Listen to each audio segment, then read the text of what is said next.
Hi, this is Coach Brian with the YMCA. Thank you for your time. This is part 2 of the inbounding under pressure video that was recently published. So what we talked about were a couple of key things. Number one is the inbounder had to know situationally what was happening. If it was a made basket, they need to rush in from wherever they are, pick up that basketball, and be ready to advance the ball or inbound the ball. They do not have to get it from the referee. They go and get the ball. If the ball was kicked out of bounds, and this is me, the inbounder, I've got to go run right next to where it was, looking for the referee to give me the ball so I can move forward and try to inbound the ball. A couple of things we talked about, and honestly, I did not see these happen enough in our competitive league.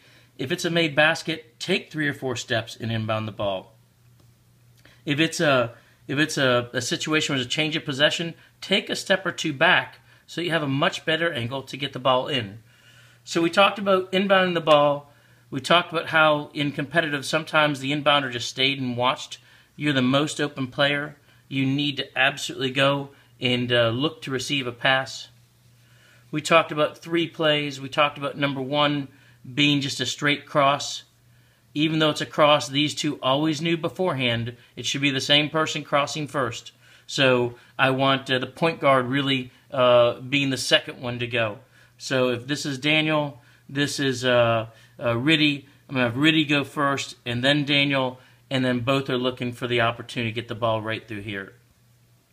We said number 2 was a pick in the high post. Again, point guard is the one I want to have sprung. So we're going to come here, set the pick, come through here, both of you looking for the outlets. We said number 3 was going to be a pick in the low post where the point guard is going to cut down here. The other guard is just a half a second behind him, setting the pick, and then he would follow. So in other words, you set the pick, point guard goes through, and then you would follow about a half second behind him. We're looking to get the ball in here, not to get the ball into the trap zones. Number 4 was an odd situation where, again, everybody has to be in the right position. The big guys are going to be here. The guards are going to be way far out. And in this situation, we're going to spring a pick here to the low side, and we're looking to get the ball in here. So everything we've talked about so far is about getting the ball in. I'm sorry, let's say one other thing. In either 1, 2, or 3, the big guys, which again we have some very skilled big guys, are always looking down towards the court at what's happening. If they see that there's nothing going on within a second and a half or 2 seconds, they're going to take an elongated approach to come get the basket, come get the basketball. So those are the things that are happening to get the ball in. Let's talk about what happens once we get the ball in, and then we'll talk about what happens when there is no pressure. So let's talk about a couple of things. Number 1, let's say that that we're going to do a pick here, and we get the ball in. Again, we said the inbounder is always going to run to about half court. If the ball hasn't come to him anywhere in here, he's going to turn around and look to see if he can set a pick or go and be on the receiving end of a pass. So that's what the inbounder is going to do. The most important part, so we've got the inbounder right here. We've got the the point guard who caught the ball here, and he's trying to advance the ball. And the other guard was down here, let's say he set a pick for him. So let's talk about what has to happen. Number 1 and most important is that these 2 guards are tied to a hip. You guys cannot leave one another. What would happen last season is we'd inbound the ball here, and the other guard would streak down the floor. We'd get trapped, we'd turn the ball over, and it'd become an easy basket.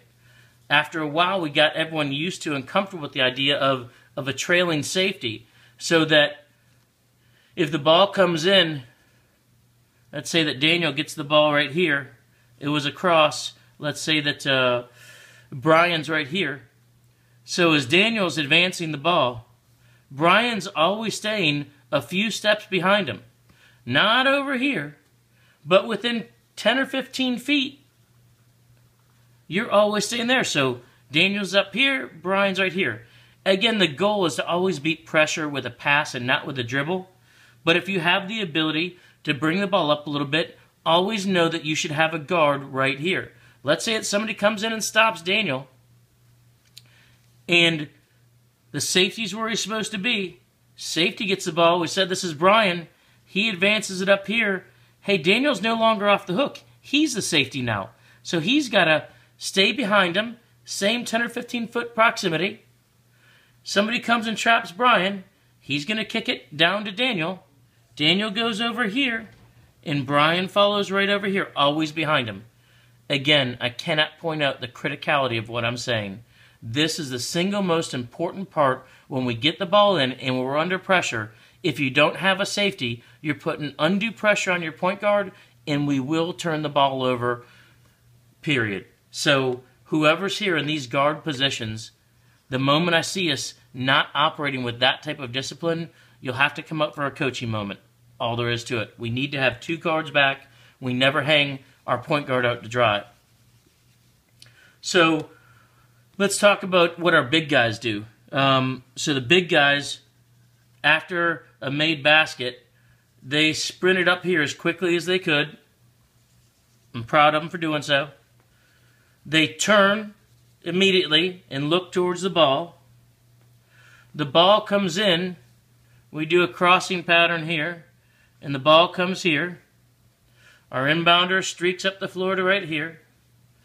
We have, our trailing guard right here. Our trailing guard is following him. Here's the key for the bigs. So this could be Robert, Brian, Christopher, Heath. Well, it will be Heath for sure. We know that. 2 things are important. So you're already looking back here to see if you need to cut back and help. In this case, you did not. I don't want you just running off going crazy. If you're on the ball side right here, I want you to stay here. Once he gets to about the 3-point line, you take a couple of steps. He takes a couple steps. You take a couple steps. He passes the ball to the inbounder. Let's say that the inbounder comes up over here. And the pass is here. You're going to go a little more.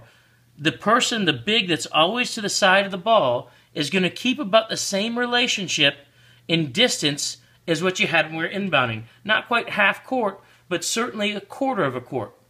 So to be clear, what we just said is that the bigs rush to their position.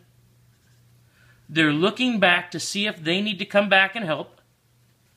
They do not need to help. The ball comes in over here. So this guard is watching. And once he gets to about the 3-point line, you're going to take a few steps, constantly looking back. He gets a little further, you go a little further. So there is a relationship to the ball side that says the big guy that's on the ball side has to keep the same distance or proximity between the ball carrier, the point guard, and himself. So we just said the ball came in over here. Well, what does the opposite guy do? You're the outlet. So in this situation, you're going to streak down here. They're going to have one of their defense. They're definitely going to have somebody on defense, if they're pressuring us, underneath the basket.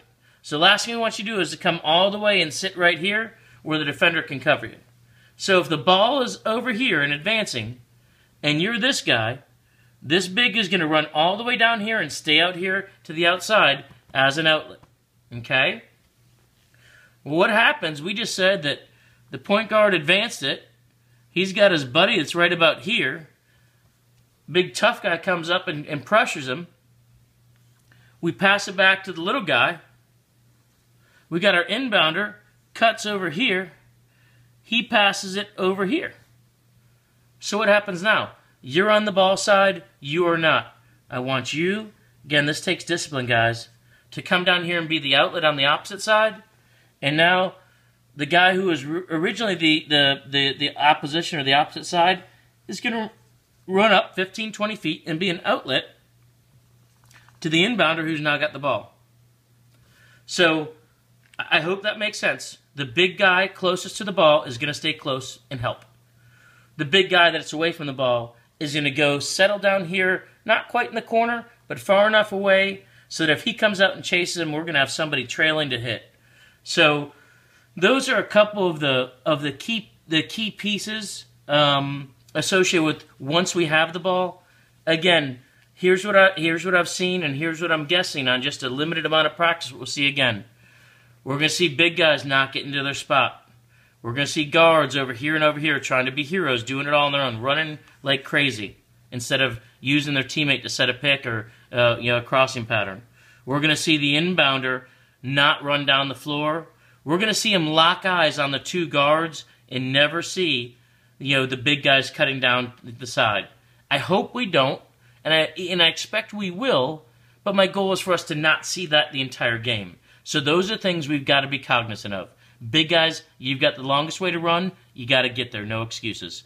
You got to be paying attention, looking back at the ball, and you've got to go to the ball with the proper angle, no excuses. Don't just streak down the middle where everybody else is, because you're just going to be in a bunch of defenders and a bunch of our offense.